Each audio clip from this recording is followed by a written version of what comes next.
আত্মাটা কবরের ভিতরে দেওয়ার পরে দুইজন ফেরেশতা আসবে। দুইজন ফেরেশতা আসিয়া আল্লাহর নেককার বান্দা আর বান্দীদেরকে কবরের মধ্যে বসাইবেন। বসানোর পরে প্রশ্ন করবেন তিনটা। কয়টা প্রশ্ন? তিনটা। এক নাম্বার প্রশ্ন করবে, মার রাব্বুকা, তোমার রব কে? ইমানদার বান্দা বান্দীরা বলবে রব্বি আল্লাহ। সুবহানাল্লাহ। আওয়াজ হয় নাই, জোরে বলতে হবে সুবহানাল্লাহ। ইমানদার বান্দা বান্দীরা বলবে রব্বি আল্লাহ। দুই নাম্বার প্রশ্ন করবে ওমা দীনুকা, তোমার দিন কি? ইমানদার বান্দা বান্দীরা বলবে দীনি আল ইসলাম। তিন নাম্বার প্রশ্ন করবে মান গাদার রাজুল আল্লাযী বুইতা ফীকুম, এই ব্যক্তিকে চিনো? ইমানদার বান্দা আর বান্দীরা বলবে হাদা নবিয়ুনা মুহাম্মাদুন সাল্লাল্লাহু আলাইহি ওয়াসাল্লাম। এই তিন প্রশ্নের জবাব দেওয়ার পরে রহমতের ফেরেশতারা ডাক দিয়া বলবে হে আল্লাহর বান্দা, এই তিন প্রশ্নের জবাব কোথায় থেকে দিলা? রহমতের ফেরেশতারা বলবে করাতু কিতাব আল্লাহ, এই তিন প্রশ্নের জবাব আমি কুরআন থেকে দিয়েছি। সুবহানাল্লাহ। এইবার আমার মাওলা ডাক দিয়া বলবেন এ রহমতের ফেরেশতারা, আমার নেককার বান্দার বান্দি যারা, ওদেরকে আর প্রশ্ন করার দরকার নাই। সাদাকা আবদি, আমার বান্দা সত্য বলছে। আমি আল্লাহ আমার বান্দার সত্য কথাটাকে আমি আল্লাহ নিজেই সত্যায়ন করে দিলাম। সুবহানাল্লাহ। কত সুন্দর কপাল! বান্দার সত্য কথাটাকে সত্যায়ন করবেন তিনি কে? আওয়াজ দিয়া বলতে হবে কে? আওয়াজ দিয়া বলেন যুবক, মুরব্বী বাজান, আওয়াজ দিয়া বলেন তিনি কে? সত্যায়ন করে দেওয়ার পরে আমার মাওলা ডাক দিয়া বলবে আফরিশু লাহু মিনাল জান্নাহ, এ রহমতের ফেরেশতারা, আমার বান্দা বান্দীদের কবরের মধ্যে জান্নাতের বিছানা বিছাইয়া দে। সুবহানাল্লাহ। ওয়ালবিসুহু মিনাল জান্নাহ, আমার বান্দা আর বান্দীদের কবরের মধ্যে শরীরের মধ্যে জান্নাতের পোশাক পরাইয়া দে। সুবহানাল্লাহ। ওয়াফতাহু লাহু বাবান ইলাল জান্নাহ, এবং তার কবর থেকে জান্নাত পর্যন্ত লম্বা একটা দরজা খুলিয়া দাও। সুবহানাল্লাহ। এরপরে আমার মাওলা ইমানদার বান্দা আর বান্দীদেরকে ডাক দিয়া বলবেন ও আমার বান্দা, ও আমার বান্দীরা, কবরের মধ্যে যারা অবস্থান করছো তোমরা ঘুমাও। আমি আল্লাহ আর তোমাদেরকে ডিস্টার্ব করব না। কোনো ফেরেশতারা তোমাদেরকে ডিস্টার্ব করবে না। দুনিয়ার মধ্যে তাকিয়া কষ্ট করিয়া ঈমান আর আমলের উপরে মেহনত করিয়া আমি আল্লাহর দরবারে চলে আসছো। এখন তোমরা কবরের মধ্যে অবস্থান করছো। এ বান্দা, এ বান্দীরা ঘুমা, তোদেরকে আর কেউ ডিস্টার্ব করবে না। নবী কিন্তু এখনো কবরের পাশে। হাদিস, লম্বা হাদিস, আরেকটু রয়েছে, আদাত বলছে আর 4 আঙ্গুল রয়েছে আর কি। হাদিস কয়টা? একটা। নবী কোথায়? কবরের পাশে। সাহাবায়ে কেরামদেরকে কবরের পাশে বসে ওসিয়ত করতেছেন। 2 নাম্বার ওসিয়ত ওয়া ইন্নাল ফাজারা। 2 নাম্বার হলো নাফরমান বান্দার বান্দি যারা, এদের যখন মরণের সময় গণে আসবে, মরণের সময় গণে আসার পরে হাজার হাজার ফেরেশতা নাফরমান বান্দা আর বান্দীদের সামনে চলে আসবে। হাজার হাজার ফেরেশতাদের হাতে একটা জিনিস থাকবে। কয়টা জিনিস? মাহুমুল মাসুর। হাজার হাজার ফেরেশতাদের হাতে একটা জিনিস থাকবে, এটা হলো সালার সোয়াট, সালার বস্তা। কি থাকবে? মাহুমুল মাসুর, সালার সোয়াট, সালার বস্তা। সালার সোয়াট আর সালার বস্তা দিয়া তার আত্মাটাকে পেঁচাইয়া সিজ্জিন নামক জেলখানার মধ্যে ঢুকানোর জন্য সালার বস্তা আনে হাজিরা দিবে আমার নাফরমান বান্দার বান্দি যারা। এই সময় নাফরমান বান্দার বান্দিদের কাছে সুম্মা ইয়াজিবু ইলাইহি মালাকুল মউত, মালাকুল মউত ফেরেশতা চলে আসবে। ফেরেশতা চলে আসার পরে আমার মাওলা ফেরেশতাদেরকে ডাক দেয়া বলবে এ রহমতের ফেরেশতারা, আমার এই নাফরমান বান্দা, এই নাফরমান বান্দিরা নামাজ না পড়িয়া, পর্দা না করিয়া, রোজা না করিয়া, আমি আল্লাহর বিধিবিধান না মানিয়া এরা কোন জাহান্নাম কামাই করছে। এ রহমতের ফেরেশতারা আমার জাহান্নাম না দেখাইয়া আমার বান্দা বান্দীদের মরণ দিবে না। নাউজুবিল্লাহ। সম্মানিত উপস্থিতি, আমি আপনাদের সামনে পবিত্র কোরআনুল কারীমের ছোট্ট একটি আয়াত তিলাওয়াত করেছি। আল্লাহ তাআলা আমাকে সেই আয়াতকে সামনে নিয়ে আলোচনা করা এবং আপনাদেরকে আলোচনা বুঝার আল্লাহ তৌফিক দান করুন। সকলে বলুন আমিন। সম্মানিত উপস্থিতি, আমাদেরকে আল্লাহ দুনিয়ার জমিনে পাঠাইছেন, আল্লাহর উদ্দেশ্য আছে না নেই? সকলেই কথা বলেন, উদ্দেশ্য আছে না নাই? উদ্দেশ্য আছে। উদ্দেশ্য কি? ওয়ামা খালাকাতুল জিন্না ওয়াল ইনসা ইল্লা লিয়াবুদুন। আল্লাহর ইবাদত বন্দেগী করার জন্য আমাদেরকে আল্লাহ পাঠাইছেন। অন্য জায়গায় বলেন, আফা হাসিবতুম আন্নামা খালাকনাকুম আবাসা ওয়া আন্নাকুম ইলাইনা লা তুরজাউন। আমি আল্লাহ তোমাদেরকে নিষ্প্রয়োজনে অথবা অনার্থক সৃষ্টি করি নাই। তাহলে কেন সৃষ্টি করেছেন? আল্লাহর ইবাদত বন্দেগী করার জন্য। কেন? আল্লাহর ইবাদত বন্দেগী করার জন্য আমাদেরকে আল্লাহ সৃষ্টি করেছেন। তাহলে আমাদের এখন এক নাম্বার প্রশ্ন, আল্লাহ তোমার ইবাদত বন্দেগী আমরা করব কতদিন, কত বছর, কত কাল তোমার ইবাদত বন্দেগী করব? আমাদের এক নাম্বার প্রশ্নের জবাবে আল্লাহ বলতেছেন, ওয়া'বুদ রাব্বাকা হাত্তা ইয়াতিয়াকাল ইয়াকিন। আল্লাহ বলেন, ও আমার বান্দা, ও আমার বান্দিরা, তোমরা আমি আল্লাহর ইবাদত বন্দেগী করবা তোমাদের মরণ পর্যন্ত। কোন পর্যন্ত? মরণ পর্যন্ত। ইবাদতের জন্য সৃষ্টি করেছেন। তাহলে আমাদের এক নাম্বার প্রশ্ন, কতদিন, কত বছর ইবাদত করব? আল্লাহ আমাদের প্রশ্নের জবাবে কি বললেন? মরণ পর্যন্ত ইবাদত করতে হবে। কোন পর্যন্ত? এখন আমাদের দুই নাম্বার প্রশ্ন, তাহলে কি আল্লাহ আমাদের মরণ হয়ে যাবে? দুনিয়ার মধ্যে কি আমরা থাকতে পারবো না? থাকার কি সুযোগ নাই? আমার আল্লাহ জানা দিলেন, কুল্লু নাফসিন যায়িকাতুল মাউত। আমার আল্লাহ বলেন, ও আমার বান্দা, ও আমার বান্দিরা, দুনিয়ার জমিনে যত মানুষ আসছে এবং যত মানুষ আসবে, সকল মানুষকেই মৃত্যুর স্বাদ আস্বাদন করতে হবে। তাহলে আমাদের দুই নাম্বার প্রশ্নের জবাব পাইলাম। আমরা এখানে যারা আছি আর যারা আসে নাই, যারা আসবে, আমরা সকলেই মরণশীল, ঠিক কিনা? আওয়াজ দিয়া বলেন ঠিক কিনা? তাহলে আমরা আমাদের তিন নাম্বার প্রশ্নের জবাব, দুই নাম্বার প্রশ্নের জবাব পাইলাম।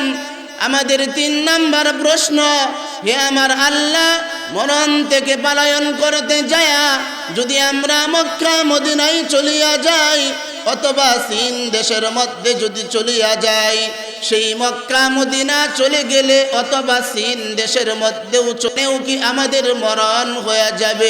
আমার মাওলা ডাক দিয়া বলেন, ও আমার বন্ধু, ও আমার দোস্ত, ও আমার হাবিব, আপনি আমার বান্দা বান্দীদেরকে জানিয়ে দেন, কুল লা ইয়ানফাকুমুল ফিরারু ইন ফারারতুম মিনাল মাউতি আবিল কতল।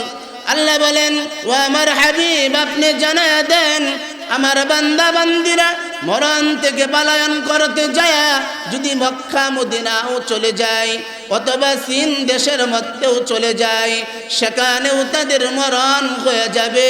এটাই কবি বলতেছেন, মরণ থেকে যতই পালাও মরণ তোমায় লইবে গিরি, ঠিক কিনা? তাহলে আমরা আমাদের তিন নম্বর প্রশ্নের জবাব পাইলাম। মরণ থেকে পলায়ন করলেও কেউ মরণ থেকে বাঁচতে পারবে? আওয়াজ দেয়া বলেন, পারবে? আমাদের তিন নম্বর প্রশ্নের জবাব পাইলাম। আমাদের চার নম্বর প্রশ্ন, হে আমার আল্লাহ, মরণ থেকে পলায়ন করতে যায় দুনিয়ার জমিনে যদি আমরা একটা লোহা দিয়া লোহার খাঁচা তৈরি করি, লোহা দিয়া যদি লোহার খাঁচা তৈরি করি অথবা কাঁচ দিয়া যদি একটা ঘর তৈরি করি, লোহার খাঁচার ভিতরে যদি আমি চলিয়া যাই, অথবা ওই কাছের ঘরের ভিতরে যদি চলিয়া যাই, সেখানেও কি আমাদের মরণ হয়ে যাবে। হে আমার আল্লাহ, এমন লোহার খাঁচা, যেই লোহার খাঁচার মধ্যে মশা মাছি ঢুকতে পারে না, দুনিয়ার কোনো মানুষ যাবে কথা, একটা পোকামাকড়ও ঢুকতে পারে না। হে আমার আল্লাহ, যদি এমন একটা লোহার খাঁচা তৈরি করিয়া, ওই দরজা জ্বালানা সব কিছু বন্ধ করিয়া ওই ঘরের মধ্যে যদি অবস্থান করি, সেখানেও কি আমাদের মরণ হয়ে যাবে। আমার মাওলা আমাদের 4 নাম্বার প্রশ্নের জবাব দিয়ে বলেন, আইনামা তাকুনু ইউদরিকুমুল মাউত ওয়ালাউ কুনতুম ফি বুরুজিন মুশাইয়াদা। ও আমার বান্দা, ও আমার বান্দিরা, মরণ থেকে যতই পালাও, মরণ তোমায় লইবে গিরি। অর্থাৎ তুমি যেখানেই থাকো, যেথায় থাকো, যেভাবেই থাকো, তুমি যদি যেই বাংলার জমিন পালায়ন করিয়া অন্যত্র চলিয়া যাও, সেখানেও তোমাদের মরণ হইয়া যাবে। ঠিক না বেঠিক? আওয়াজ দেয়া বলেন, ঠিক না বেঠিক? তাহলে আমাদের 4 নাম্বার প্রশ্নের জবাব পাইলাম, লোহার খাঁচার ভিতরে চলে গেলেও সেখানে আজরাইল চলে আসবে, বাঁচতে পারবে না।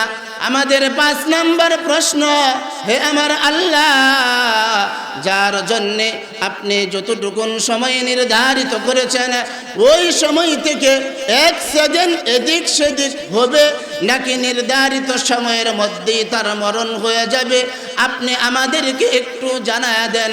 আমার মাওলা বলেন, ও আমার বান্দা, ও আমার বান্দিরা, ইযা জাআ আজালুহুম লা ইস্তাখিরুনা সাআতাও ওয়ালা ইস্তাকদিমুন। আমি আল্লাহ যার জন্যে যতটুকুন সময় নির্ধারিত করেছি, ওই সময় থেকে 1 সেকেন্ড এদিক সেদিক হবে না, নির্ধারিত সময়ের মধ্যেই তোমার মরণ হইয়া যাবে। ঠিক না বেঠিক? আমাদের 6 নাম্বার প্রশ্ন, আল্লাহ মরণ আসার পরে, দুনিয়ার জমিন থেকে বিদায় নিয়ে চলে যাওয়ার পরে, হাসরের ময়দানে যেদিন আমি আসামি হয়ে যাব, জাহান্নামের আসামি হয়ে যাব, আমাদের 6 নাম্বার প্রশ্ন, 6 নাম্বার প্রশ্ন হলো, দুনিয়ার জমিন থেকে বিদায় নিয়ে চলে যাওয়ার পরে যদি জাহান্নামের আসামি হয়ে যাই, এ যুবক, এ মুরব্বি বাজান, কথাগুলো বুঝবেন, বোঝার চেষ্টা করবেন। জাহান্নামের আসামি হয়ে যাওয়ার পরে আমার মাওলার কাছে যদি কোনো মানুষ বলে, হে আমার আল্লাহ, দুনিয়ার মধ্যে তুমি আমাকে পাঠাইছিলা, তোমার ইবাদত করতে পারি নাই, তুমি আল্লাহর গুণগান করতে পারি নাই, তুমি আল্লাহর তাসবিহ তাহলিল করতে পারি নাই, তোমার হুকুম আহকাম মেনে চলতে পারি নাই, হে আমার আল্লাহ, এখন তো জাহান্নামের আসামি হয়ে গেলাম। হে আমার আল্লাহ, আবার যদি তুমি আমাকে দুনিয়াতে যাওয়ার মতন একটু সুযোগ করে দিতা, এখন দুনিয়ার মধ্যে যাওয়ার পরে তোমার ইবাদত বন্দেগী করব, তোমার গোলামি করব, তোমার ইবাদত বন্দেগী ছাড়া কোনো পাপাচারের মধ্যে লিপ্ত হব না। হে আমার আল্লাহ, এখন দুনিয়ার মধ্যে যাওয়ার মতন আরেকটু সুযোগ আমাদেরকে করিয়া দাও।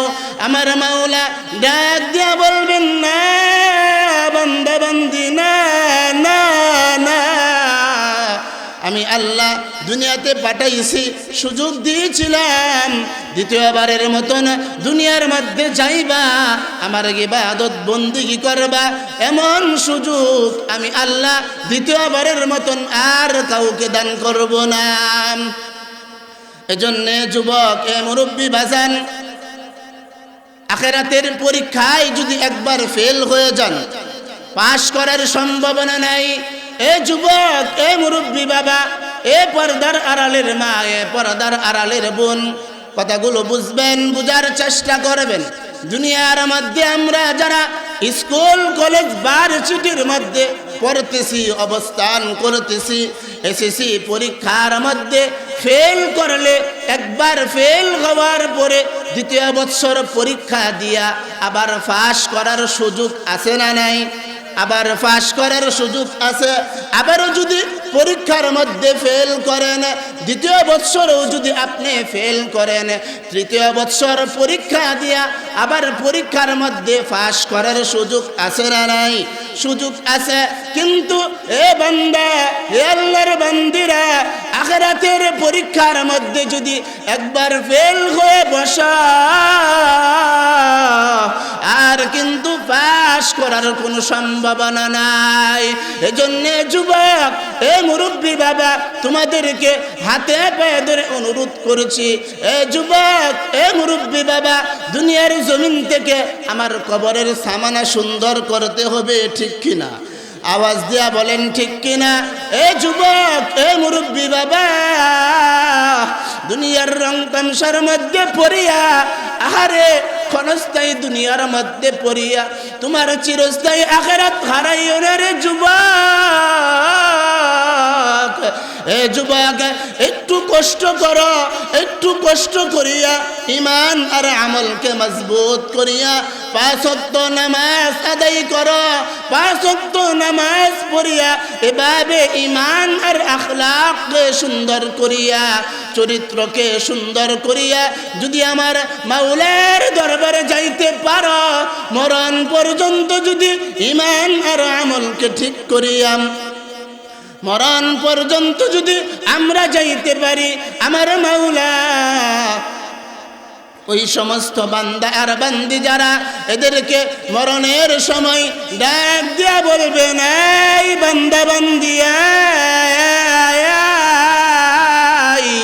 দুনিয়ার মধ্যে থাকিয়া কষ্ট ক্লেশ করিয়া ঈমান আর আমলকে মজবুত করিয়া আমি আল্লাহর দরবারে চলে আসছ, আই বান্দা বান্দিয়া, আজকে আমি আল্লাহ তোদেরকে আমার জান্নাতের মেহমান বানাইয়া দিলাম। সুবহানাল্লাহ। আওয়াজ দিতেন না? কইতেন না জোরে সরে? জোরে সরে বলেন সুবহানাল্লাহ। যার মুখে যতটুকুন আওয়াজ আছে সবটা আওয়াজ ছেড়ে দিয়ে আল্লাহকে রাজি করার জন্যে, আল্লাহকে খুশি করার জন্যে জোরে সরে আওয়াজ দিয়া বলেন সুবহানাল্লাহ।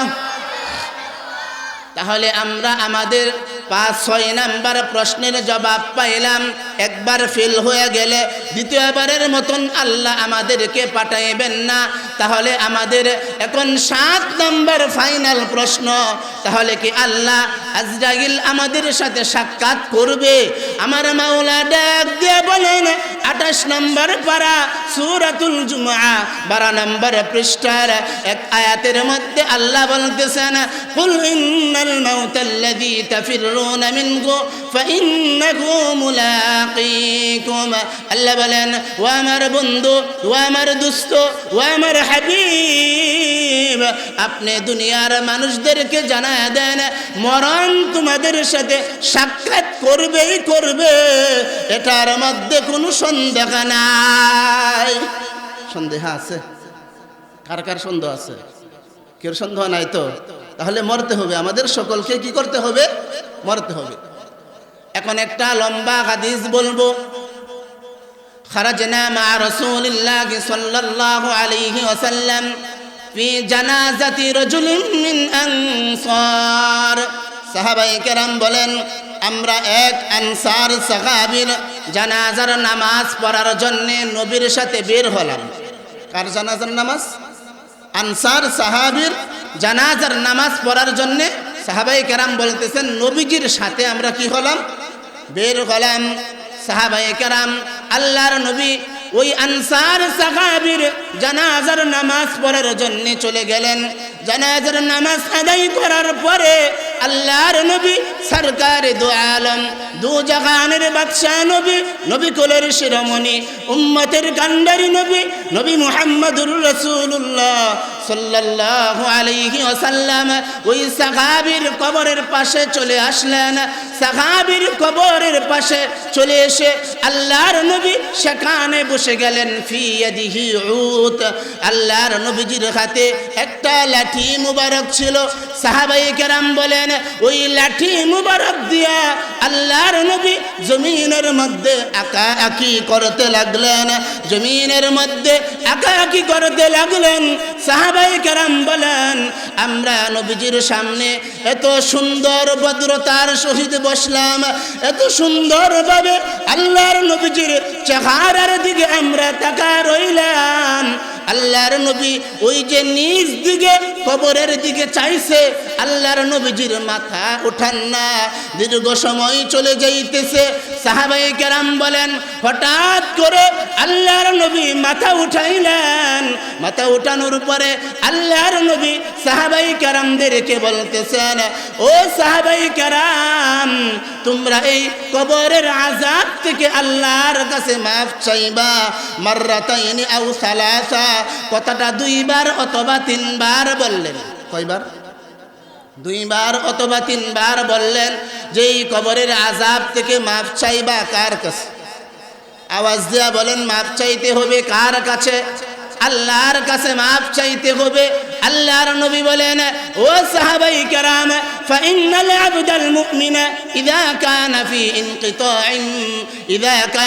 ইনকিতাইন মিনাদ দুনিয়া ওয়া ইকবালিন মিনাল আখিরা। আল্লাহর নবী সাহাবায়ে কেরামদেরকে বলেন, ও সাহাবায়ে কেরাম, ইমানদার বান্দা আর বান্দি যারা হবে, এদের যখন মরণের সময় গণা আসবে, মরণের সময় গণা আসার পরে ইমানদার বান্দা আর বান্দিরা এদের আত্মাকে স্বাগতম জানানোর জন্যে হাজার হাজার রহমতের ফেরেশতারা আল্লাহর বান্দা আর বান্দিদের সামনে চলে আসবে। সুবহানাল্লাহ। হাজার হাজার ফেরেশতার বাহিনী স্বাগতম জানানোর জন্য। কি জানানোর জন্য? স্বাগতম জানানোর জন্য। নেককার বান্দার বান্দি যারা এদের সামনে কি করবে? চলে আসবে স্বাগতম জানানোর জন্য। আল্লাহর নবী বলেন, ও সাহাবায়ে কেরাম, আমার ইমানদার বান্দার বান্দি যারা হবে, এরা মরণের সময় যখন গণে আসবে, এরা এভাবে মৃত্যুর জন্য প্রস্তুত গ্রহণ করবে, এভাবে তারা মরণের জন্য প্রস্তুত গ্রহণ করবে। সামনে হাজার হাজার ফেরেশতা, ওই ফেরেশতাদের হাতে 2টা জিনিস। কয়টা জিনিস? ওই ফেরেশতাদের হাতে 2টা জিনিস। হাজার হাজার ফেরেশতা নেককার বান্দার বান্দিদের সামনে অবস্থান করবে। নেককার বান্দার বান্দি যারা মরণের সময় তাকায় দেখবে, বান্দার চোখের সামনে চোখের দৃষ্টি যেই পর্যন্ত যায়, তার চোখের পাওয়ার যেই পর্যন্ত যায়, সেই পর্যন্ত রহমতের ফেরেশতারা 2 কাতারে সারিবদ্ধ হইয়া বসিয়া রইছে। সুবহানাল্লাহ। আওয়াজ দিয়া বলেন সুবহানাল্লাহ। সারিবদ্ধ হইয়া বসিয়া রইছে রহমতের ফেরেশতাদের হাতে 2টা জিনিস। একটা হলো জান্নাতের কাফনের কাপড়, আর একটা হলো জান্নাতের সুঘ্রাণ। সুবহানাল্লাহ। এমন সময় সুম্মা ইয়াজিবু ইলাইহি মালাকুল মাউত, এরপরে মালাকুল মউত ফেরেশতা বান্দার মাথার কাছে চলে আসবে। এমন সময় আমার মাওলা মালাকুল মউত ফেরেশতাকে ডাক দেয়া বলবে, এ রহমতের ফেরেশতারা, আমার বান্দা আর বান্দিরা দুনিয়ার মধ্যে থাকিয়া কষ্ট ক্লেশ করিয়া আরামের ঘুমকে হারাম করিয়া আমি আল্লাহর বিধিবিধান মানিয়া এরা দুনিয়ার মধ্যে ঈমান আর আমলকে মজবুত করিয়া এরা কোন জান্নাত কামাই করছে।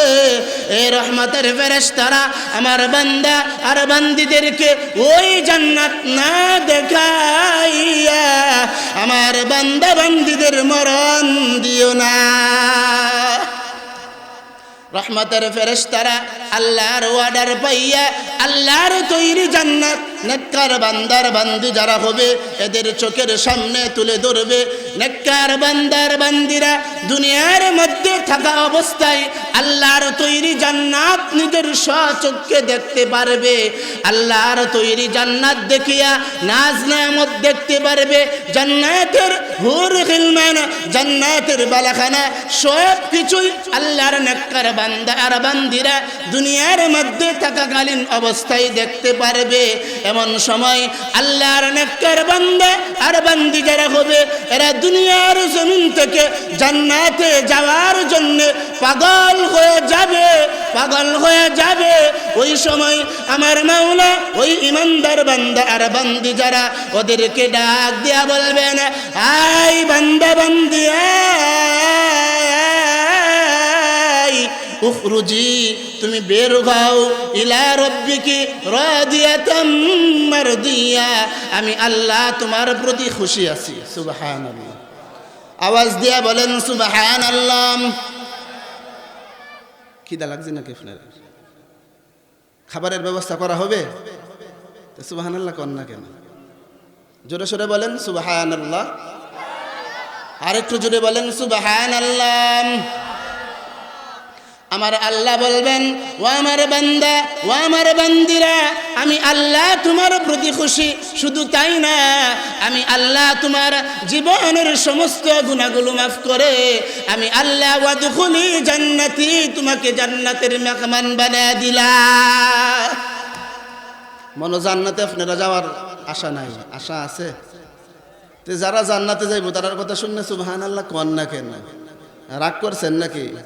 না আপনারা ইমাম সাহেব খাওয়া না ঠিক মতন মনে হয় না? আচ্ছা, তাহলে নেককার বান্দা আর বান্দিরা তাদের মরণের সময় আল্লাহ বলবেন, উখরুজি, তুমি বের হও, ইলা রব্বিকি রাদিয়াতাম মারদিয়া, আমি আল্লাহ তোমার প্রতি খুশি আছি। শুধু তাই না, আমি আল্লাহ তোমার জিন্দেগীর গুনাহগুলো মাফ করিয়া দিলাম। সুবহানাল্লাহ, এটাই আমার মাওলা বলতেছেন, ইয়া আইয়াতুহান নাফসুল হামিদ, ও আমার প্রশংসনীয় আত্মা, উখরুজি, তুমি বের হও, ইলা রব্বিকি রাদিয়াতাম মারদিয়া ফাদখুলি ফি রহমতের ফেরেশতারা, আমার এই প্রশংসনীয় আত্মাওয়ালা বান্দা আর বান্দি যারা, এদেরকে আমার নেককার বান্দা আর বান্দিদের অন্তর্ভুক্ত করা দাও। সুবহানাল্লাহ। শুধু তাই না, আমার মাওলা ওই সময় মালাকুল মাউত আজরাইল আলাইহিস সালাম বান্দার সামনে যখন চলে আসবে, আসার পরে ইমানদার বান্দা আর বান্দি যারা হবে, এদের আত্মাটা কত আসানের সহিত বের করা হবে, কত সহজভাবে বের করা হবে।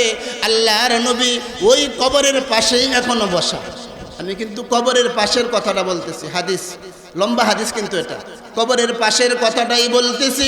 আল্লাহর নবী সাল্লাল্লাহু আলাইহি ওয়াসাল্লাম বলেন, নেককার বান্দা আর বান্দিদের আত্মাটা এত আসানের সহিত বের করা হবে। এ যুবক, এ মুরব্বী বাজান, কথাগুলো বুঝবেন, বোঝার চেষ্টা করবেন। আপনারা আমরা সকলেই সব সময় দেখে থাকি, ছোট্ট ছোট্ট ছেলেমেয়েরা যখন মার বুকের দুধ খাইতে থাকে, তাকায়া দেখবেন দুধ খাইতে খাইতে এক পর্যায়ে সন্তান ঘুমায়া যায়। সন্তান ঘুমায়া যাওয়ার পরে মার দুধের বড়া সন্তানের মুখের ভিতর থেকে বের হয়ে যায়। সন্তান যেমনভাবে কোনো টের পায় না, মাও কোনো টের পায় না। আল্লাহর নবী বলেন, ও আমার উম্মতেরা, দুনিয়ার মধ্যে ঈমান আর আমলকে মজবুত করিয়া মরণ পর্যন্ত যদি আসতে পারো, এভাবে তোমার এরপরে আত্মাটা বের করার পরে সামনে হাজার হাজার ফেরেশতা, সাথে কয়টা জিনিস? দুইটা জিনিস। একটা হলো জান্নাতের কাফনের কাপড়, আরেকটা হলো জান্নাতের সুঘ্রাণ। রহমতের ফেরেশতারা মালাকুল মউতকে বলবে, এ মালাকুল মউত, আত্মাটা আমাদের হাতে দাও। হাতে দেওয়ার পরে জান্নাতের কাফনের কাপড় দিয়া পেছাইয়া জান্নাতের সুঘ্রাণ লাগাইয়া ইলাস সামা, আসমানের দিকে যাইতে থাকবে, উপরের দিকে যাইতে থাকবে।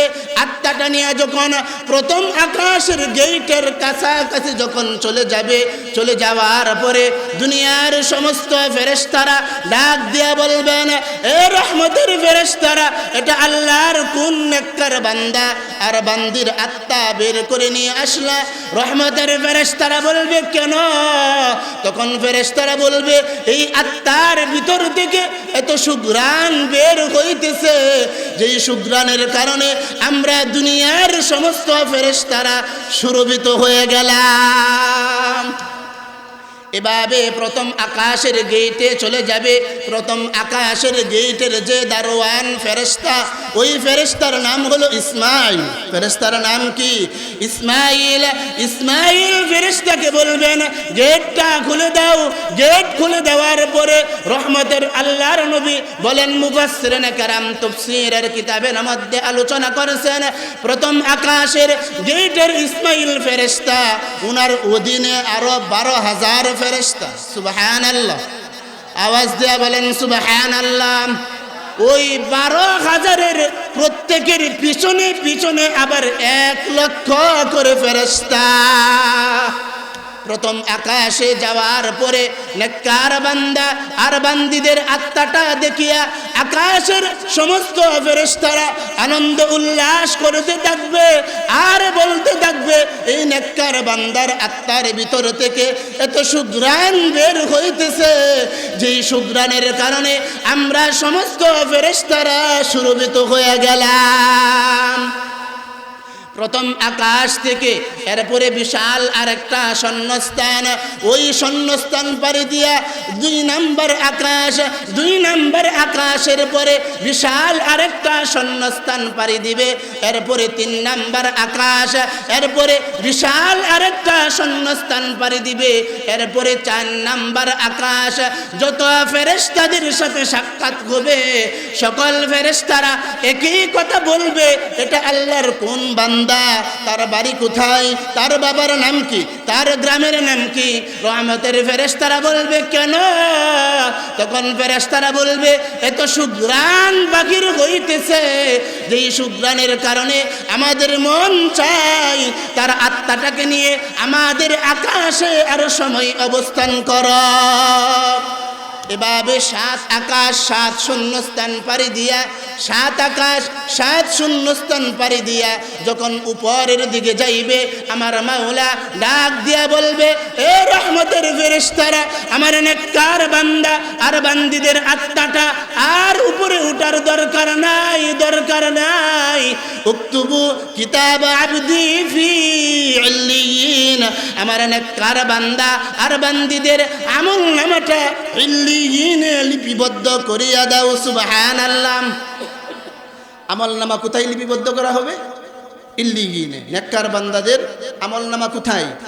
ইল্লিয়িনে। আর বদকারের আমল নামা সামনে আসবে। উকতুবু কিতাবা আবদি ফি সিজ্জিন। বদকারের আমল নামা 7 জমিনের নিচে সিজ্জিন নামক একটা জেলখানা আছে, সেই জেলখানার মধ্যে লিপিবদ্ধ করা হবে। তাহলে এখন নেককার বান্দা বান্দীদের আমল নামাটা কোথায় রাখলাম? বুঝেন নাই? ইল্লিয়িনে। কোথায়? আরবি শব্দ তো এর লাগে উচ্চারণ হয় না, এটা করবেন। হ্যাঁ, উচ্চারণটা করেন যদি আইনের উচ্চারণটা, এর শরমানির কিছু নাই, শরমের কিছু বলছি। একটা আইন উচ্চারণ করলে সওয়াব আছে না নাই? এই আওয়াজ দিয়ে বলেন আছে না নাই? তাহলে আমল নামাটা কোথায় রাখলাম? ইল্লিয়িনে। শব্দ হলো 3টা। কয়টা শব্দ? একটা হলো আমল নামা, আরেকটা হলো তার দেহ, আরেকটা হলো আত্মা। শব্দ কয়টা? আমল নামা, আত্মা, দেহ। আমল নামারে ইল্লিয়িনে রাখলাম, বাকি আছে কয়টা? 2টা। আত্মা আছে কোথায়? 7 আসমানের উপরে। ইল্লিয়িনে আমল নামা রাখছে। ইল্লিয়িনে কি? আমল নামা। আত্মা কোথায়? 7 আসমানের উপরে। দেহ কোথায়? জমিনে। এখন দেহটাকে আমরা কবরের মধ্যে রাখি। দেহটা কোথায়? কবরের মধ্যে রাখলাম। রাখার পরে আমরা আত্মাটাকে আমার আল্লাহ কবরের ভিতরে পাঠিয়ে দিবে। ইয়াতিহি মালাকান। আত্মাটা কবরের ভিতরে দেওয়ার পরে 2 জন ফেরেশতা আসবে। 2 জন ফেরেশতা আসিয়া আল্লাহর নেককার বান্দা আর বান্দীদেরকে কবরের মধ্যে বসাইবেন। বসানোর পরে প্রশ্ন করবেন 3টা। কয়টা প্রশ্ন? 3টা। 1 নাম্বার প্রশ্ন করবে, মার রাব্বুকা, তোমার রব কে? ইমানদার বান্দা বান্দীরা বলবে রব্বি আল্লাহ। সুবহানাল্লাহ। আওয়াজ হয় নাই, জোরে বলতে হবে সুবহানাল্লাহ। ইমানদার বান্দা বান্দীরা বলবে রব্বি আল্লাহ। 2 নাম্বার প্রশ্ন করবে, ওমা দীনুকা, তোমার দিন কি? ইমানদার বান্দা বান্দীরা বলবে দীনি আল ইসলাম। 3 নাম্বার প্রশ্ন করবে, মান গাদার রাজুল আল্লাযী বুইতা ফীকুম, এই ব্যক্তিকে চিনো? ইমানদার বান্দা আর বান্দীরা বলবে হাদা নবিয়ুনা মুহাম্মদ মুহাম্মাদুন সাল্লাল্লাহু আলাইহি ওয়াসাল্লাম। এই তিন প্রশ্নের জবাব দেওয়ার পরে রহমতের ফেরেশতারা ডাক দিয়ে বলবে, হে আল্লাহর বান্দা, এই তিন প্রশ্নের জবাব কোথায় থেকে দিলা? রহমতের ফেরেশতারা বলবে, ক্বরাতু কিতাব আল্লাহ, এই তিন প্রশ্নের জবাব আমি কুরআন থেকে দিয়েছি। সুবহানাল্লাহ। এইবার আমার মাওলা ডাক দিয়া বলবেন, এ রহমতের ফেরেশতারা, আমার নেককার বান্দার বান্দি যারা, ওদেরকে আর প্রশ্ন করার দরকার নাই। সাদাকা আবদি, আমার বান্দা সত্য বলছে। আমি আল্লাহ আমার বান্দার সত্য কথাটাকে আমি আল্লাহ নিজেই সত্যায়ন করে দিলাম। সুবহানাল্লাহ। কত সুন্দর কপাল! বান্দার সত্য কথাটাকে সত্যায়ন করবেন তিনি কে? আওয়াজ দিয়ে বলতে হবে, কে? আওয়াজ দিয়ে বলেন যুবক, মুরব্বী বাজান, আওয়াজ দিয়ে বলেন তিনি কে? সত্যায়ন করে দেওয়ার পরে আমার মাওলা ডাক দিয়া বলবে, আফরিশু লাহু মিনাল জান্নাহ, এ রহমতের ফেরেশতারা, আমার বান্দা বান্দীদের কবরের মধ্যে জান্নাতের বিছানা বিছাইয়া দে। সুবহানাল্লাহ। ওয়ালবিসুহু মিনাল জান্নাহ, আমার বান্দা আর বান্দীদের কবরের মধ্যে শরীরের মধ্যে জান্নাতের পোশাক পরাইয়া দে। সুবহানাল্লাহ। ওয়াফতাহু লাহু বাবান ইলাল জান্নাহ, এবং তার কবর থেকে জান্নাত পর্যন্ত লম্বা একটা দরজা খুলিয়া দাও। সুবহানাল্লাহ। এরপরে আমার মাওলা ইমানদার বান্দা আর বান্দীদেরকে ডাক দিয়া বলবেন, ও আমার বান্দা, ও আমার বান্দীরা, কবরের মধ্যে যারা অবস্থান করছো, তোমরা ঘুমাও। আমি আল্লাহ আর তোমাদেরকে ডিস্টার্ব করব না। কোনো ফেরেশতারা তোমাদেরকে ডিস্টার্ব করবে না। দুনিয়ার মধ্যে তাকিয়া কষ্ট করিয়া ঈমান আর আমলের উপরে মেহনত করিয়া আমি আল্লাহর দরবারে চলে আসছো। এখন তোমরা কবরের মধ্যে অবস্থান করছো। এ বান্দা, এ বান্দিরা, ঘুমা, তোদেরকে আর কেউ ডিস্টার্ব করবে না।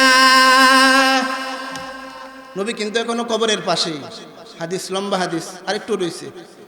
আদাত বলছে আর 4 আঙ্গুল রয়েছে আর কি। হাদিস কয়টা? একটা। নবী কোথায়? কবরের পাশে। সাহাবায়ে কেরামদেরকে কবরের পাশে বসে ওসিয়ত করতেছেন। 2 নাম্বার ওসিয়ত, ওয়া ইন্নাল ফাজারা। 2 নাম্বার হলো নাফরমান বান্দার বান্দি যারা, এদের যখন মরণের সময় গণে আসবে, মরণের সময় গণে আসার পরে হাজার হাজার ফেরেশতা নাফরমান বান্দা আর বান্দীদের সামনে চলে আসবে। হাজার হাজার ফেরেশতাদের হাতে একটা জিনিস থাকবে। কয়টা জিনিস? মাহুমুল মাসুর। হাজার হাজার ফেরেশতাদের হাতে একটা জিনিস থাকবে, এটা হলো সালার সট, সালার বস্তা। কি থাকবে? মাহুমুল মাসুর, সালার সট, সালার বস্তা। সালার সট আর সালার বস্তা দিয়া তার আত্মাটাকে পেঁচাইয়া সিজ্জিন নামক জেলখানার মধ্যে ঢুকানোর জন্যে সালার বস্তা আনে হাজিরা দিবে আমার নাফরমান বান্দার বান্দি যারা। এই সময় নাফরমান বান্দার বান্দিদের কাছে সুম্মা ইয়াজিবু ইলাইহি মালাকুল মউত, মালাকুল মউত ফেরেশতা চলে আসবে। ফেরেশতা চলে আসার পরে আমার মাওলা ফেরেশতাদেরকে ডাক দেয়া বলবে, এ রহমতের ফেরেশতারা, আমার এই নাফরমান বান্দা, এই নাফরমান বান্দিরা নামাজ না পড়িয়া, পর্দা না করিয়া, রোজা না করিয়া, আমি আল্লাহর বিধিবিধান না মানিয়া এরা কোন জাহান্নাম কামাই করছে। এ রহমতের ফেরেশতারা আমার জাহান্নাম না দেখাইয়া আমার বান্দা বান্দীদের মরণ দিবে না। নাউজুবিল্লাহ, সুবহানাল্লাহ। এখন নাউজুবিল্লাহ, এখন কি? নাউজুবিল্লাহ। রহমতের ফেরেশতারা আল্লাহর ওয়ার্ডার পাইয়া জাহান্নামকে বান্দার সামনে তুলে ধরবে। তুলে ধরার পরে বান্দার নিজের চোখ দিয়া দেখতে থাকবে এত ভয়াবহ আযাব, এত ভয়াবহ কঠিন আযাব। বান্দা দেখে ছটফট করতে থাকবে, তার আত্মাটা লাফালাফি করতে থাকবে। মালাকুল মউত থেকে তার আত্মাটা পলায়ন করার জন্য চেষ্টা করতে থাকবে। এমন সময় তার আত্মাটা কিভাবে বের করা হবে? মালাকুল মউত ওনার হাতে কাঁটাওয়ালা একটা অস্ত্র থাকবে। কি ওয়ালা? কাটাওয়ালা, কাটা চেনেননি? কাটাওয়ালা একটা অস্ত্র থাকবে, মালাকুল মউত। মালাকুল মউত ওই কাটাওয়ালা অস্ত্রটা নাফরমান বান্দা আর বান্দীদের দেহের ভিতরে ঢুকাইয়া দিবে। নাউজুবিল্লাহ। দেহের ভিতরে ঢুকাইয়া দেওয়ার পরে কাটাওয়ালা অস্ত্র যখন তার দেহের ভিতরে ঢুকবে, সব কয়টা কাটা সোজা হয়ে ঢুকবে। সব কয়টা কাটা সোজা হয়ে ঢুকিয়া নাফরমান বান্দা আর বান্দীদের প্রত্যেকটা রোগের জোড়া জোড়া দিয়া ওই কাটাগুলো ঢুকিয়া যাইবে। কাটাগুলো ঢুকার পরে এবার প্রত্যেকটা কাটা বর্ষির মতন বাঁকা হইয়া যাবে। কিসের মতন? বর্ষের মতন বাঁকা হইয়া যাবে। বর্ষের মতন বাঁকা হয়ে যাওয়ার পরে এইবার আমার মালাকুল মউত ফেরেশতা ওই কাটাওয়ালা অস্ত্রটা এমন জোরে টান মারবে, কাটাওয়ালা অস্ত্র বর্ষের মতন বাঁকা অস্ত্রটা সব কয়টা রোগের জোড়া সিরিয়া সিরিয়া এভাবে তার আত্মাটা বের করা হবে। নাউজুবিল্লাহ। আত্মাটা বের করার পরে সামনে হাজার হাজার ফেরেশতা, হাতে সালার শট, ফি মা গুমুল মাসুর, হাতে কি? হাতে হলো সালার শট।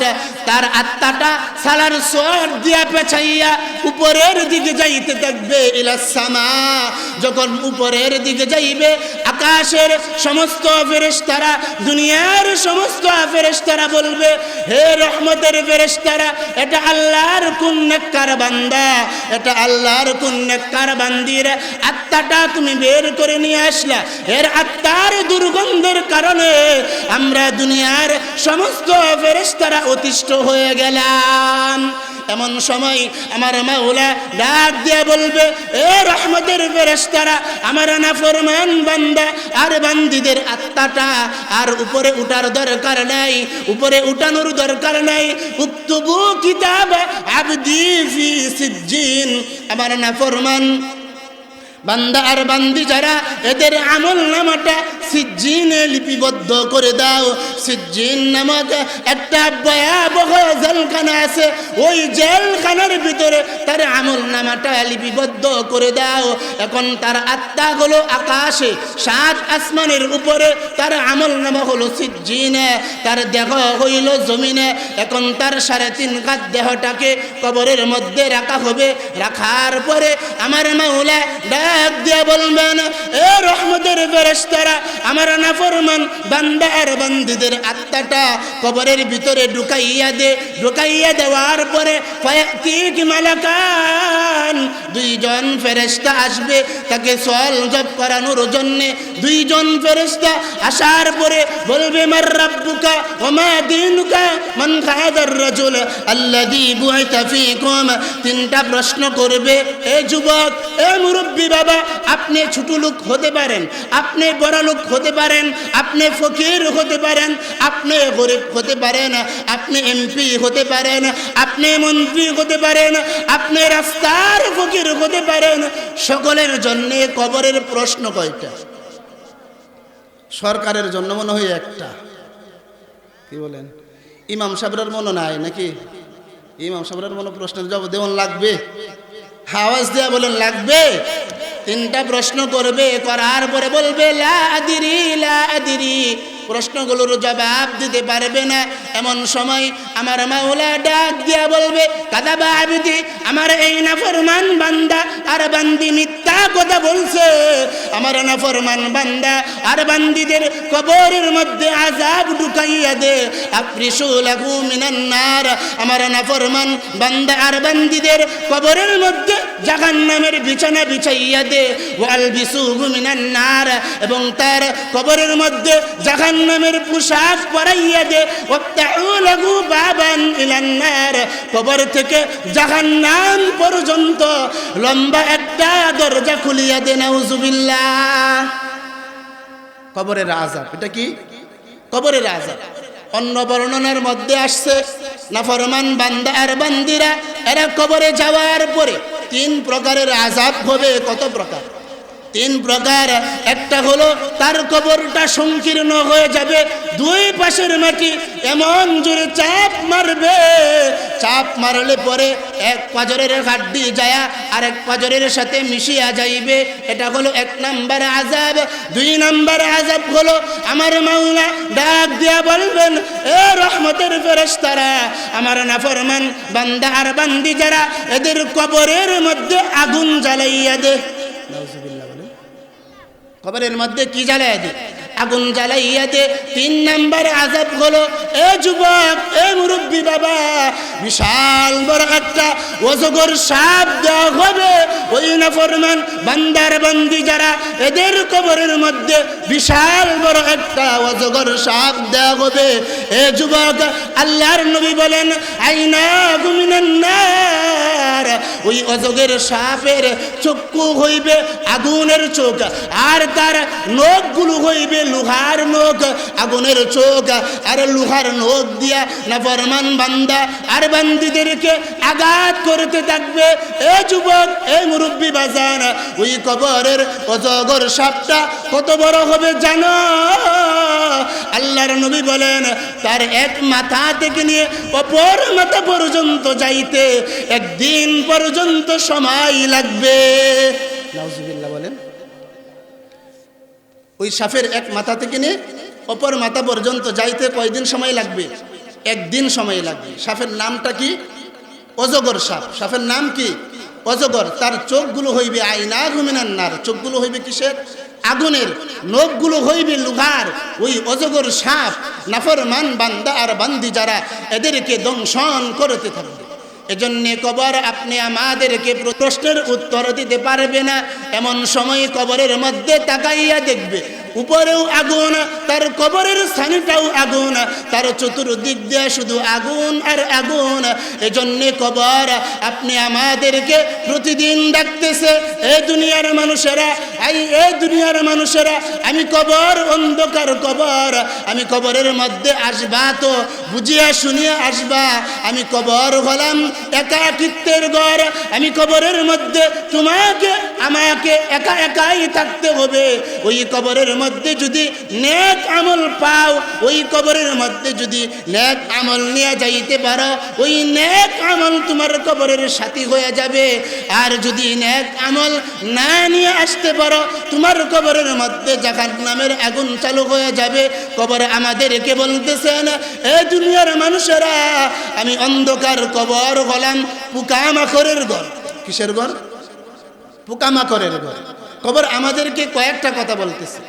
আমি কবর হলাম অন্ধকার কবর, আমি কবর হলাম একাকিত্বের ঘর, আমি কবর হলাম পোকামাকড়ের ঘর, আমি কবর হলাম মাটির ঘর।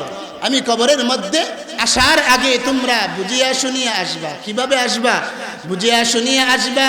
এজন্যে আমার এলাকার মানুষদেরকে বলবো, এ যুবক, এ মুরব্বী বাবা, অল্প দিনের জন্যে আল্লাহ আমাদেরকে দুনিয়ার জমিনে পাঠাইছেন। ওই অল্প দিনের দুনিয়ার মধ্যে থাকিয়া চিরস্থায়ী সম্বল আপনি আমাদের সকলকে অর্জন করার দরকার আছে না নাই?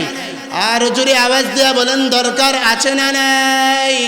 আর জোরে আওয়াজ দিয়া বলেন, কবরের সম্বল যদি আপনি আমাদেরকে অর্জন করতে হয়, দুনিয়ার মধ্যে থাকাকালীন অবস্থায় আপনি আমাদের সকলকে 5 ওয়াক্ত নামাজ পড়ার দরকার আছে না নাই? সুদ খাওয়ার দরকার আছে না নাই? ঘুষ খাওয়ার দরকার আছে না নাই? কিচ্ছুই দরকার নাই। তাহলে কি করতে হবে? 5 ওয়াক্ত নামাজ পড়তে হবে, হালাল খাইতে হবে। হারাম খাবেন না হালাল খাবেন? আওয়াজ দিয়ে কথা বলেন, হালাল খাবেন না হারাম খাবেন? হালাল যদি খাইতে হয়, হালাল ইনকাম দিয়া, হালাল রুজি রোজগার দিয়া আপনার ইমান তরু তাজা মজবুত হবে। সুবহানাল্লাহ। এই কষ্টের টাকা পয়সা দিয়া যেমন পারেন তেমন খাইবেন। এভাবে ইমানের উপর অটল থাকিয়া মরণ পর্যন্ত যদি যাইতে পারেন, তাহলে ওই সমস্ত বান্দা আর বান্দি যারা হবে, এদেরকে আমার মাওলা বলতেছেন, ইয়া আইয়াতুহান নাফসুল হামিদ, প্রশংসনীয় আত্মা। কি বলছেন? প্রশংসনীয় আত্মা। তাহলে আল্লাহর বিধিবিধান আমাদের সকলকে মেনে চলার দরকার আছে না নাই? আল্লাহর বিধিবিধান মেনে চলার পাশাপাশি আপনি আমাদের ঘরের বিবির সাথে সুন্দর আচার আচরণ করার দরকার আছে না নাই? আওয়াজ দিয়ে কথা বলেন, দরকার আছে না নাই? আচ্ছা, আপনাদেরকে একটা প্রশ্ন করি। আমরা এখানে আসছি আল্লাহর জান্নাতের রাস্তা চেনার জন্য নাকি? আজকে কিছু আমল নিয়ে যাব, যে আমলগুলো করে আমরা দুনিয়ার মধ্যে জীবন যাপন করব, যাতে করে আল্লাহ আমাদের বিচারের দিন আল্লাহ আমাদের আমল নামাটা মিজানের পাল্লাটা ভারী করিয়া আমাদের আমল নামাটা ডান হাতের মধ্যে দেয়। এজন্যই তো আসলাম। এখন আমরা আসছি জান্নাত কামাই করার জন্য। কিসের জন্যে? জান্নাত কামাই করার জন্য। পাশাপাশি আমার ঘরটাকেও জান্নাতের বাগান বানানোর দরকার আছে না নাই? আওয়াজ দেয়া কথা বলেন, আমার ঘরকে জান্নাতের বাগান বানানোর দরকার আছে না নাই? আমার ঘরকে যদি জান্নাতের বাগান বানাতে হয়, এ যুবক, এ মুরব্বী বাজান, পর্দার আড়ালের মা বোনদেরকেও বলছি, আপনাদেরকেও বলছি, এখন কয়েকটা গুণের আলোচনা করব। এই কয়েকটা গুণ যদি আপনার ভিতরে জায়গা দিতে পারেন, এই কয়েকটা গুণ দিয়ে যদি আপনার বিবিকে সাজাইতে পারেন, আল্লাহ তাআলা দুনিয়ার মধ্যে থাকাকালীন অবস্থায় আপনি আমাদের ঘরকে জান্নাতি ঘর বানাইয়া দিবেন। সুবহানাল্লাহ। তাহলে এক নাম্বার আমল কি? কুরআন আর হাদিস দিয়া বলবো। এতক্ষণ তো আযাবের আলোচনা করালাম নাকি? এখন একটু শান্তির আলোচনা শোনার দরকার আছে না নাই? আওয়াজ দেয়া কথা বলেন, দরকার আছে না নাই? শান্তির আলোচনা, ঘরের মধ্যে শান্তির দরকার আছে না নাই? ঘরের মধ্যে শান্তি তো দুনিয়াটাই শান্তি, ঘরের মধ্যে অশান্তি দুনিয়াটাই অন্ধকার, ঠিক না বেঠিক? টাকা শান্তি দিতে পারে? টাকা শান্তি দিতে পারে না। তাহলে আপনার ঘরের মধ্যে কিভাবে শান্তি ঢুকাবেন? আপনার স্বামী স্ত্রীর ভিতরে মিল মোহাব্বত নাই, দুজন কিভাবে মিল মোহাব্বতে থাকবেন? এজন্য এখন কয়েকটা আমল দিচ্ছি কুরআন আর হাদিস দিয়া। এই যুবক মুরব্বী বাজান, এক নাম্বার আমল আজকে আলোচনা শোনার পরে আপনি আমি বাড়িতে যাব, বাড়িতে যাওয়ার পরে আমার ঘরের দরজায় প্রবেশ করব, ঘরের দরজায় আওয়াজ দেওয়ার আগে, আমার বিবির সাথে কথা বলার আগে সর্বপ্রথম একটা কথা বলে সম্বোধন করব। সেই কথাটা হচ্ছে আসসালামু আলাইকুম ওয়া রাহমাতুল্লাহ। বিবিকে সালাম দিবেন। বিবিকে কি দিবেন? সালাম। আমি বিবিকে সালাম দেওয়ার চেষ্টা করি। আপনারা এখানে কেউ বিবিকে সালাম দিছেন? হাত দিন। আছেন কেউ? বিবিরে সালাম দিছেন না নাকি? বিবিরে সালাম দিলে গুনাহ হইব মনে নাকি? তা আরে বিবিরে সালাম দিলে দুইজনের ভিতরে আরো মোহাব্বত, ভালোবাসা আরো বেশি সৃষ্টি হবে। সুবহানাল্লাহ বলেন। তাহলে আজকের এক নাম্বার সবক, বাড়িতে যাবেন, যাওয়ার পরে বিবির সামনে যখন আপনি চলে যাবেন, দুনিয়ার আলতু ফালতু কথা না বলিয়া আপনি আপনার বিবিকে সালাম দিবেন, আসসালামু আলাইকুম ওয়া রাহমাতুল্লাহ। পারবেন না ইনশাআল্লাহ? এটাই আল্লাহ বলতেছেন, আল্লাহর নবী বলতেছেন, আসসালামু কাবলাল কালাম, আগে সালাম পরে কালাম। ছোট আর বড় নাই, সালাম সকলকে আদান প্রদানের দরকার আছে না নাই? তাহলে আজকের এক নাম্বার আমল, যারা বিবাহ শাদী করেছেন, আবার যারা বিয়ে করছেন না যুবক ভাই, তোমরা দেখো আবার ফোন দিয়ে সালাম দেওয়া শুরু করে না। প্রেম করা তো জায়েজই নাই। প্রেম করা হালাল না হারাম? আবার প্রেমিকারে সালাম দেওয়ার জন্য চেষ্টা করবেন না। ঘরের বিবিকে সালাম দেওয়ার চেষ্টা করেন, মা বাবাকে, ছেলে মেয়েদেরকে, আত্মীয় স্বজনদেরকে। তাহলে এক নাম্বার আমল সালাম। আপনি আপনার বিবিকে সালাম দিবেন, আপনার বিবি আপনাকে সালাম দিবে। বিবিকে যা বলবেন, আমি যখন ঘরে আগে আসব, তোমাকে যখন সর্বপ্রথম দেখব, আমি তোমাকে সর্বপ্রথম সালাম দিব। আবার যখন তুমি আমাকে সর্বপ্রথম দেখবা, তখন তুমি আমাকে সালাম দিবা। তখন তুমি আমাকে কি করবা? সালাম দিবা। পারবেন না ইনশাআল্লাহ? আল্লাহ বলেন, ওয়া ইযা হুয়িতুম বিতাহিয়াতিন ফাহাইয়ু বিআহসানা মিনহা আও রুদ্দুহা ইন্নাল্লাহা কানা আলা কুল্লি শাইইন হাসিবা। আল্লাহ বলেন, ও আমার বান্দা, ও আমার বান্দিরা, দুনিয়ার মধ্যে থাকাকালীন অবস্থায় তোমাকে যেমন ভাবে একজন সালাম দিয়ে তোমাকে সম্মান করেছে, অনুরূপ ভাবে সম্মানের সহিত তার সালামের জবাব দিয়ে বলবা, ওয়া আলাইকুমুস সালাম ওয়া রাহমাতুল্লাহ। পারবেন না ইনশাআল্লাহ? তাহলে ঘরের মধ্যে এক নাম্বার আমল আজকের পর থেকে চালু করব, সেটা কি? সালাম। সেটার নাম কি? সালাম। দুই নাম্বার আমল কি? আল্লাহ বলেন, ওয়া আমরুহুম শুরা বাইনাহুম আল্লাহ বলেন, এ আমার বান্দা, এ আমার বান্দিরা, দুনিয়ার মধ্যে থাকাকালীন অবস্থায় তোমরা যে কোনো কাজ কর্ম করার আগে, ওই কাজের সিদ্ধান্ত নেওয়ার আগে তোমার যদি বিবি থাকে, তোমার বিবির সাথে পরামর্শ করবা। আর যদি তোমার বিবি না থাকেন, তোমার মাতা পিতার সাথে পরামর্শ করবা। এ আমার মা, এ আমার বোন, আপনারাও যখন যে কোনো কাজের সিদ্ধান্ত নেবেন, সিদ্ধান্ত নেওয়ার আগে আপনি আপনার স্বামীর সাথে পরামর্শ করবেন, আপনি আপনার মাতা পিতার সাথে পরামর্শ করবেন। কি করবেন? পরামর্শ করবেন। পরামর্শ করা কি? সুন্নত। পরামর্শ করা কি? সুন্নত। স্বয়ং আল্লাহ পরামর্শ করেছিলেন রহমতের ফেরেশতাদের সাথে। সুবহানাল্লাহ কইতেন না? আল্লাহ পরামর্শ করেছিলেন কাদের সাথে? রহমতের ফেরেশতাদের সাথে। পরামর্শটা কি করেছিলেন? আল্লাহ বলেন, وَإِذْ قَالَ رَبُّكَ لِلْمَلَائِكَةِ إِنِّي جَاعِلٌ فِي الْأَرْضِ خَلِيفَةً قَالُوا أَتَجْعَلُ فِيهَا مَن يُفْسِدُ فِيهَا وَيَسْفِكُ الدِّمَاءَ। লম্বা আলোচনা। আল্লাহ পরামর্শ করেছিলেন, এ রহমতের ফেরেশতারা, দুনিয়ার জমিনে আমি আল্লাহ আমার প্রতিনিধি বানাতে চাই। আমি আল্লাহ আমার প্রতিনিধি তথা আদম সন্তানদেরকে বানাতে চাই। রহমতের ফেরেশতারা আল্লাহর কাছে বলেছিলেন, হে আমার আল্লাহ,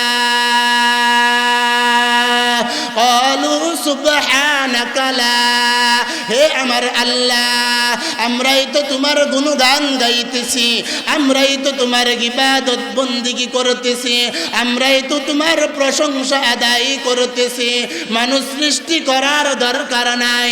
আল্লাহ বলেছিলেন, ইন্নী আ'লামু মা লা তা'লামুন, এ রহমতের ফেরেশতারা, আমি আল্লাহ যা জানি তোমরা তা জানো না। তাহলে আল্লাহ ফেরেশতাদের সাথে কি করেছিলেন? পরামর্শ করেছিলেন। এটা হলো 2 নাম্বার। যে কোনো কাজ কর্মে করার সিদ্ধান্ত নেওয়ার আগে আপনি আপনার বিবির সাথে পরামর্শ করবেন। কার সাথে? বিবির সাথে, অথবা আপনার মাতা পিতার সাথে কি করবেন? পরামর্শ করবেন। এটা হলো 2 নাম্বার। 3 নাম্বার, নফল ইবাদত বন্দেগী ঘরের মধ্যে বেশি বেশি করবেন। আজান হয়ে গেছে, উজু গোসল তাড়াতাড়ি করে আপনি সুন্নত নামাজটা ঘরে আদায় করেন। ফরজ নামাজটা মসজিদের ভিতরে চলে আসেন, ফরজ নামাজটা আদায় করে আবার আপনি ঘরের ভিতরে যায় নফল ইবাদত বন্দেগী করেন। তাহলে 3 নাম্বার একেবারেই সংক্ষিপ্ত আকারে সংক্ষিপ্ত সময়ের মধ্যে শেষ করে দিচ্ছি। 3 নাম্বার আমল কি? আল্লাহর নবী বলেন, ইজআলু মিন সালাতিকুম ফি বুয়ুতিকুম ওয়া লা তাত্তাখিযুহা কুবুরা। আল্লাহর নবী বলেন, এ দুনিয়ার মানুষেরা, তুমি দুনিয়ার মধ্যে যেই ঘরের মধ্যে অবস্থান করতেছ, ওই ঘরটাকে তুমি কবর বানাইও না। এ আমার ভাই, এ যুবক, এ মুরব্বী বাজান, যেই ঘরের মধ্যে আল্লাহর ইবাদত বন্দেগী হয় না, যেই ঘরের মধ্যে তাসবিহ তাহলিল পাঠ করা হয় না, ওই ঘরটাকে আল্লাহ কবরের সাথে তুলনা করেছেন। এটাই আল্লাহর নবী বলতেছেন, ওয়ালা তাত্তাখিযুহা কুবুরা। এ দুনিয়ার উম্মতেরা, তুমি যেই ঘরের মধ্যে অবস্থান করছো, ওই ঘরটাকে তুমি কবর বানাইও না। কবর যদি না বানাতে হয়, তাহলে ঘরের মধ্যে বেশি বেশি ইবাদত বন্দেগী করতে হবে। বেশি বেশি কি করতে হবে? ইবাদত বন্দেগী করতে হবে। সম্মানিত উপস্থিতি, তাহলে ঘরটাকে জান্নাতের বাগান বানানোর জন্য আপাতত কয়টা বললাম? 1 নাম্বার, আপনি আপনার ঘরের বিবিকে সালাম দিবেন। কাকে? ঘরের বিবিকে সালাম দিবেন, বিবি আপনাকে সালাম দিবে। ছেলে মেয়েকে আপনি সালাম দেওয়া শেখাবেন। ছেলে মেয়ে আপনাকে সালাম দিচ্ছে না, ছেলে মেয়েকে আগে সালাম দেওয়া শেখাতে হবে। তো আপনি সালাম দেন, আপনার ছেলেকে সালাম দেন, আপনার মেয়েকে আপনি সালাম দেন। শিখবে কোথা থেকে? মার পেট থেকে শিখে আসছে না শিখাতে হবে? শিখাবেন কিভাবে? স্কুলে পড়ে। বর্তমান জামানার স্কুলের যে অবস্থা, বানর থেকে মানুষ সৃষ্টি না, ফাইজলামি করার জায়গা পাইছে না নাকি?